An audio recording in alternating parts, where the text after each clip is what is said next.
What's up? Real quick, I want to talk about the second gun I ever bought, or handgun I ever bought. This Sig Pro 2022. Now, this is the first new gun I ever bought, so that was kind of a big deal for me.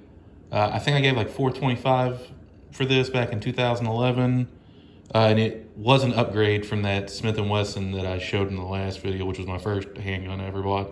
Obviously, that was used as a trade-in, but this was the first new one I ever bought. And it was specifically May 2011 when I bought this Sig Pro right here. Real quick, we'll do a safety check. Mag's empty, chamber empty. Go ahead and decock it. This is a double action, single action, just like that Smith & Wesson, so I think that's why I was attracted to it. This is a 9mm, so this is the first 9mm I ever had, or bought, purchased. Wasn't the first one I ever shot. I didn't ever mention it in the Smith & Wesson video, but the only thing I'd ever really shot before was HK USPs, Glocks, and I had fired some 1911 style pistols. One was in 32 and it was a Llama. If my buddy's watching, he'll know exactly what gun I'm talking about. It was a very unique gun. This one holds 15 rounds in the mag. You can see that there's a little bit of a base plate extension kind of for grip.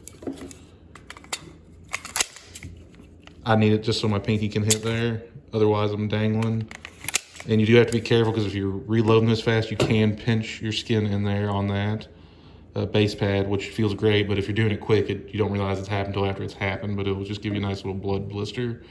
I gotta say though, back in 2011 though, I don't know why Sig didn't market this gun more. I think I know why. I think they want to sell more P series because this gun is not a P226 or a P229 or something like that.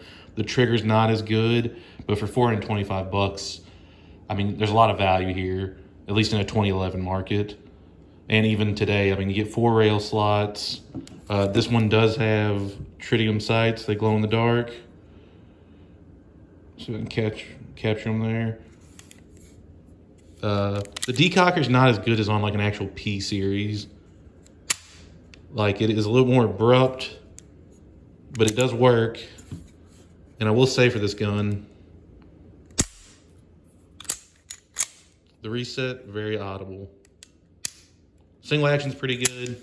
This double action, real heavy. Like, I'm thinking all 10 pounds. Single action, I don't have a trigger meter. I've never measured it, but if I had to guess, 4.5 maybe. Again, I think this is a really good hidden secret of Sig's because I think you might be able to mill and put a red dot on one of these today even. Also, to check out that load chamber indicator. That thing stands up. It's not as crazy as something like on a Ruger SR9, but it is there and it is nice. Let me see. Oh, yes, the slide release on this really big. Obviously, you can hit that with your thumb very easy, just like that. And also, if you had gloved hands, I think you're getting in the trigger fine if you have a gloved hand. Or if you need to hit that slide release, that's fine too. Again, they started making these in 1998, and Sig is still making this model today, currently here in 2022. And I guess it's just funny that I'm doing a Sig Pro in 2022. The reason it's called that, though, there was other Pro models. I know this one, they made them for the Berlin police, I think for like the Academy of the class of 1998. And they called it the Pro because it's supposed to have a 25-year lifespan for the pistol, if I'm remembering correctly. And I guess, yeah, those guys would all be at their or guys and girls would be at their 25-year mark now of their career. So I guess it might be time to retire. I don't know how that works with the police in Germany. But yeah, this gun, man, I don't think I'll ever sell this one because for $425, it's such a deal. Like, I hate getting rid of one if it's a deal that I got on it. And like, this is one of those ones, it's hard for me to get rid of because it's just for $425. Even in today's market, I think it's still a great price. I don't know what they're going for now. Again, I don't know why Sig doesn't market this gun more. I think this is kind of like Sig's Beretta PX4, if that makes sense for anyone out there that's a fan of the PX4 Storm. Like, Beretta does not market that thing a lot.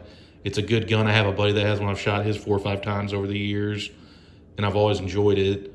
And same thing with this gun. Anyone I've let shoot it has enjoyed it.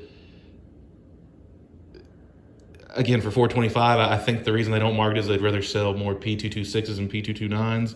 But you would think, from a business standpoint, they would want to market this more so they could get people in the door with a Sig product. And then if it's someone who's only going to buy maybe 2 or 3 handguns for their entire lifetime, well, if they buy one of these first, the next 2 handguns they might buy might be a P226 or a P229 or maybe even a P210 or something.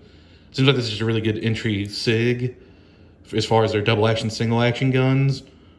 Yeah, or if you got them into buying one of these now, if you're just a new gun owner and you first buy a double action, single action, it seems like your next purchase would be then maybe a 320 if you go something striker fire. But you think that Sig would put this out there more so they could grab more just fans, I guess. But again, I really love that Smith & Wesson too, that first one I bought. I'm just going to go over the gun some more.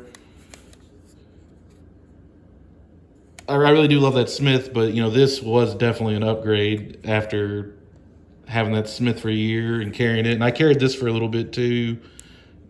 Not as much because I think the Smith is a little bit slimmer profile. This a little bit square and blockier.